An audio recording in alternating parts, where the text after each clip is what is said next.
Steve Melfi along with Brian Novak from Memorial Stadium on the campus of Clarion University. 3rd down and 20. Ball resting on the 27-yard line. IUP on a drive, but the Golden Eagles defense has tough, and they come on a blitz again. Woods to the end zone, and it's knocked away by number 30. Brad Klein comes up with a great defense for the Golden Eagles. Jerome Smith was there for a second, but number 30, Brad Klein, does an excellent job to knock the ball away, bringing up a 4th down for the Indians. Well, Scott Woods hung that ball just a little too much, enabling Brad Klein to come back and make a spectacular play in his end zone to knock that ball away. So now it forces a 4th and 20 situation, and again, it looks like Frank Signetti is going to go for it. So, big plays, Clarion has come up with them. The fans are on their feet.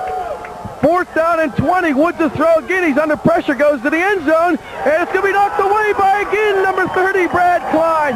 Brad Klein comes up with 2 superb defensive plays for the Golden Eagles. I'll tell you what. On 4th down, the Clarion Golden Eagles hold the IUP Indians and will take over possession at their own 27-yard line. Well, I'll tell you what, this Clarion defense is doing everything they can to keep IUP off the scoreboard.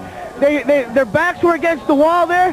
Frank Andrews comes over the big play to sack Scott Woods, and now Brad Klein comes up with 2 plays in the end zone to knock away possible touchdowns. And Brian, they ran the same play they did the previous time, and again Klein was there. They tried to burn Klein deep, and he did not bite. He was there and comes up with 2 superb defensive plays for the Golden Eagles. They take over on their own 27. They run the sweep to Tanini. He comes to the near side. He's across the 30 to the 35-yard line. Jay Tanini picks up 8. It'll bring up a 2nd down and 2 for the Golden Eagles. Well, see, that's the thing about Jay Tanini that I love, Steve. He's the power back up the middle, but also when he sees that daylight, he'll turn upfield and just fire his way forward, and he has very deceiving speed. Reese Brown was able to catch him from behind, but not until Jay Tanini picked up 8 yards. 2nd down and 2. Ball resting at the 35. Harper to the near side. Worthy to the far side. Brown in motion. Tanini and Henry again to split backs. This time Myers throws. Good protection. Goes down the middle. Short hops it intended for his receiver, number 17, Kevin Harper, and number 6, Andre Hiller on the defense. And we talked about at the outset, Brian, the secondary for IUP is their strength. Their defensive line is kind of deceptible because they lost Sledge and they lost Creek this afternoon. So they're not getting pressure on Myers, and with a young secondary, even though that's their strong point, that you need to get pressure to the quarterback. Yeah, and they haven't been able to do that, putting a lot of pressure on that secondary, and number 6, Andre Hillard, on that last play, did an excellent job to get a hand on that ball. Myers again, good protection, goes up top, and it's intercepted. Number 9, Tomar Taylor comes up with the interception for the Indians. Well, that's the 4th play. That's the 4th play that Tomar Taylor's been involved in big plays. He knocked away to Kevin Harper's pass twice in the end zone. He had that play in the last series for Clarion to knock that ball away from Marlon Worthy. This time, he comes up with the big interception. Tomar Taylor, he got burned at one time. Now he's coming up. He's having a fine game for IUP in that secondary. Myers throws his 2nd interception of the afternoon. Taylor picks it off for the Indians, and the Indians will take over possession at their own 32-yard line. This time they give it to Mann. Mann some running room up the middle. Takes it close to the 40-yard line. Well, I'll tell you what, Steve, we talked about it before. The fans here are going crazy. There's a big crowd on hand, and there's also some IUP fans sitting on the Clarion side, and I'll tell you what. And they're doing a tomahawk chop. We've seen that the past 2 seasons in sports. Florida State does it, the Atlanta Braves does it, the Kansas City Chiefs do it, and right now the IUP Indians are doing it. It's a gain of 5, 2nd down and 5. They give it to Mann again, and he pulls his way up the middle for an IUP first down. Number 96, Clint Persa was on that tackle, but Michael Mann was able to pick up the first down. Michael Mann is having a fine day in the backfield for this IUP offensive squad. Terza comes up to make the stop, but it is enough for an IUP first down. 5 minutes remaining here in the first half. Clarion leads 15-7. First down and 10 at the 43. They line up in the I again. Harris along with Mann. The pitch is the man. He's across the 40. To the 45-yard line, to the 46.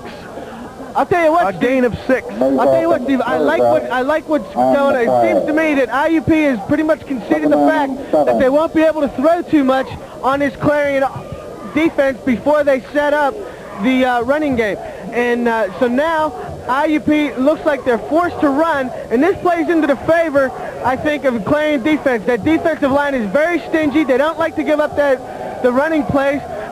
Number 77, Carlos Warner, and number 96, Clint Terza, number 97, Chris Haycock, and Eric Accord do not like to be run against. So I think this plays into the Clarion defensive strength. IUP's offense is very predictable. They'll sometimes line up in the eye, and they'll also line up what's called a ruptured back. And when you see man line up directly behind the quarterback, and you see Harris line up off tackle on the side of the tight end, they are running to that side, and that's what they have been doing this afternoon. And man, the preseason All-American running back has done an excellent job this afternoon, picking up short yardage and putting IUP in a second down, third down, and short. Well, I'll tell you what, Clarion is very, very willing to give Michael Mann like the 5- and 6-yard gains. What they don't want to do is let Michael Mann come up and hit him for a big gainer of like 20, 30 yards or the possible long touchdown break that he is capable of running and he is capable of getting. If they can hold Michael Mann to about the 3-4 yard gain, I think Clarion is very happy. They do not want to give up that big play. And right now, this defense for Clarion is very stingy, and they are looking to hold IUP again off that scoreboard. IUP's been knocking on the door here in the second quarter, but the Golden Eagles defense is tightened, and they come on the blitz again. Woods a throw, they pick it up, he goes across the middle, completes it to Smith. Smith some running room, the 30. Finally taken down at the 25-yard line, number 30, Brad Klein stops Smith from an apparent touchdown. He was wide open in the middle of the field, had some running room, and if Klein does not trip him up, it's 6 for the Indians. Well, I'll tell you what, this is what's happening. Because that running game is now working, they went with the play action fast to stop those the blitzing linebackers, forcing Ponder in on man-to-man coverage with Smith. Ponder slipped on the coverage and letting Smith get up in it before Brad Klein can bring him down. It's 1st and 10, IUP.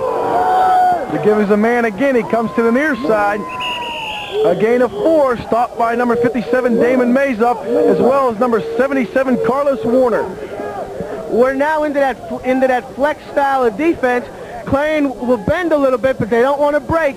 Again, now with IUP knocking on their own 20 on the Clarion 24-yard line, the Clarion defense has now got to tighten up, and they can't bend too much. So to hold IUP from getting on that scoreboard. 3:15 remaining, second quarter.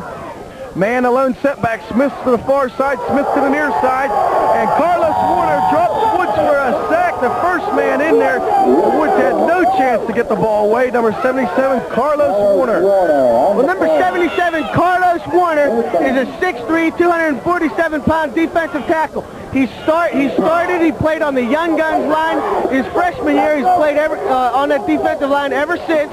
He's very strong. He's very mobile. And he's the anchor on this Clarion defensive line. He made an excellent play there to bring down Woods to bring up a 3rd and 10 situation. There's a loss of 5, 3rd down and 10. Woods to throw again. The Golden Eagles put pressure, and it's intended for number 5, Derek Smith, and he completely overthrows him. Number 4, Pat Spann there for the Golden Eagles.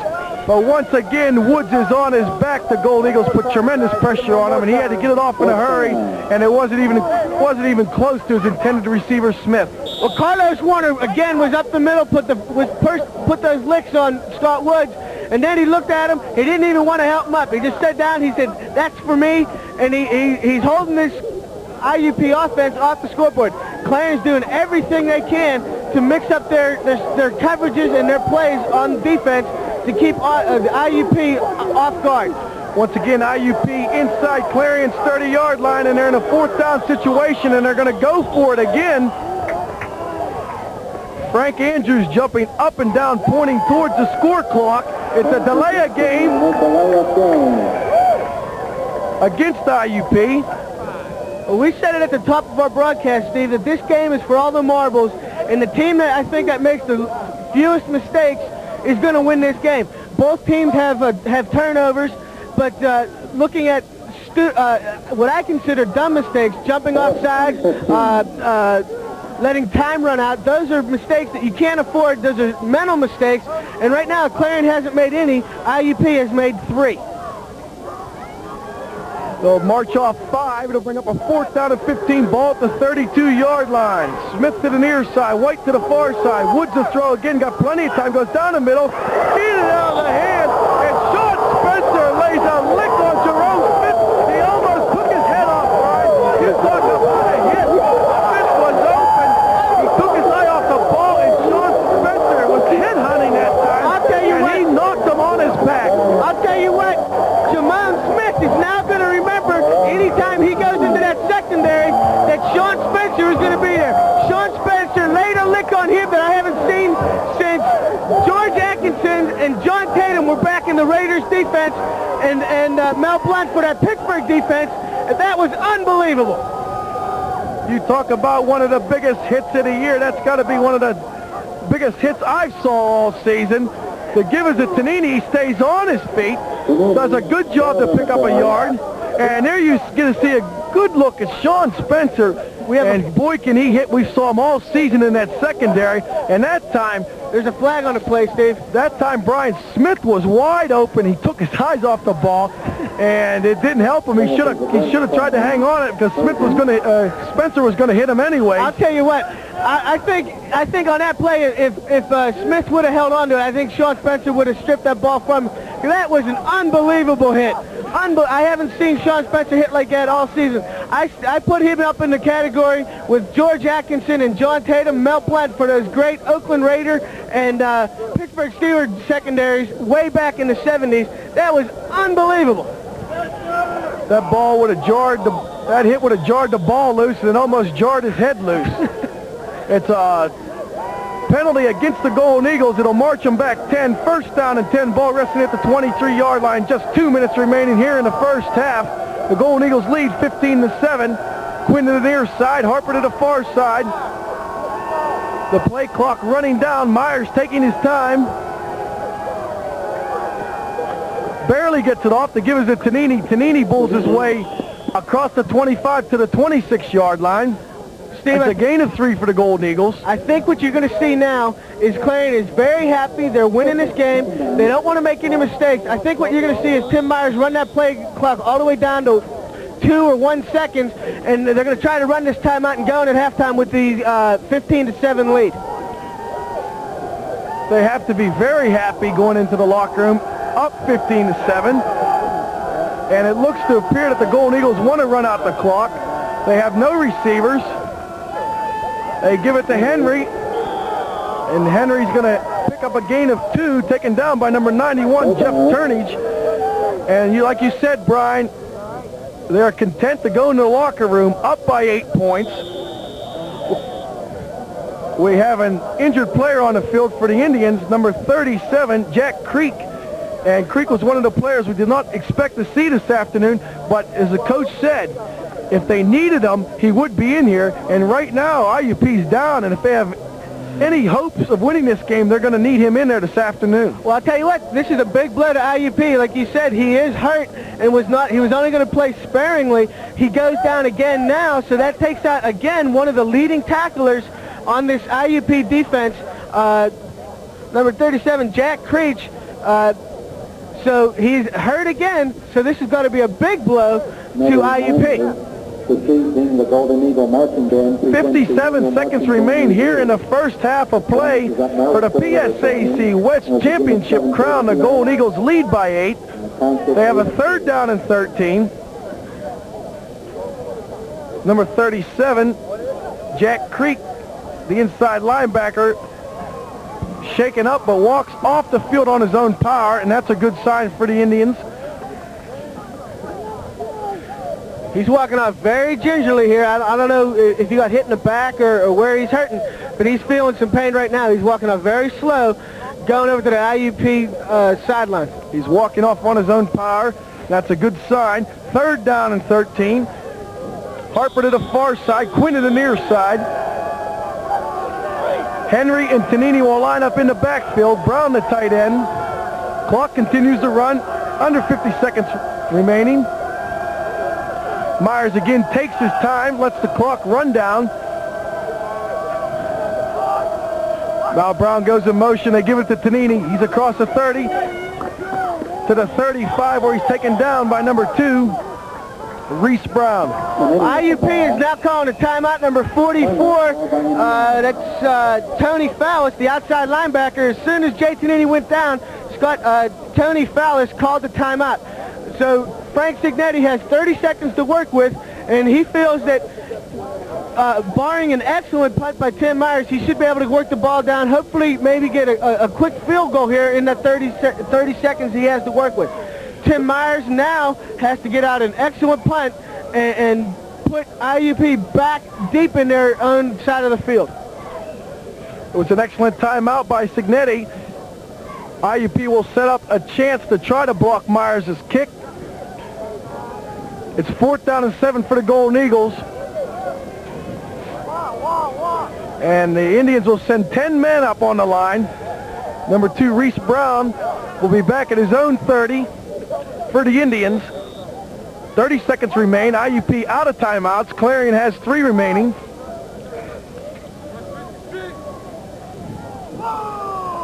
IUP coming after it. Myers gets it off, gets off a good kick. Brown at his own 30 gets away from 2 tacklers and fumbles the ball. It's still loose. IUP luckily recovers it, because if Clarion recovers that ball with 3 timeouts remaining, 19 seconds, they would have a couple shots at the end zone and maybe a shot at a field goal. And Brown did an excellent job to recover his own fumble. And Tim Myers did what he had to do. He put up a high kick, allowing his coverage man to get down there so that Reese Brown couldn't get started and come out with a big return. So now all the pressure again is on the IUP offense. IUP starts out at their own 33, and they're going to be content to go in the locker room with the score 15-7 to give his demand. Man picks up 9 yards, but we're under 10 seconds remaining. And wisely, Coach Signetti wants to run out the clock, and we've played 1 half here at the PSAC West Championship game, Brian, and Clarion on top. People might be surprised, but I've been doing all Clarion's games this season, and I'm not surprised, because this is a very talented team, and they've won 5 in a row. They're one of the hardest teams, and they're showing it this afternoon. They're going right at IUP, not backing down, and they lead 15-7. Well, I'll tell you what, Steve, Clarion has nothing to lose, and that's the way they're playing. They know that if they come out and hold IUP and hold that offense, keep them off the field, they have a good chance of winning this game. They are doing that. The Clarion defense is very stingy. They're coming up with some big hits, some big plays, and so now Clarion is in the position to win this game. The big key so far in the first half is the Clarion defense. Yes, the offense has put 15 points on the board, been able to move the ball, but it's been the inspiration of the defense. They've had Woods on his back all afternoon. They've been blitzing, and they've been hitting, and we saw Sean Spencer almost take off somebody's head in the secondary, and it's been the defense, something that's been kind of a thorn in their side all season long, and they've come up this afternoon and held an explosive IUP offense to only 7 points. Well, Clarion has traditionally been very strong at the second half of the season. They are showing it. They have 5 wins in a row. They are coming out playing a very strong game against this IUP team, and I'm looking for a very exciting, very hard-hitting, very emotional teams coming out in the second half. We're at halftime at the PSAC West Championship game. Clarion leads IUP 15-7.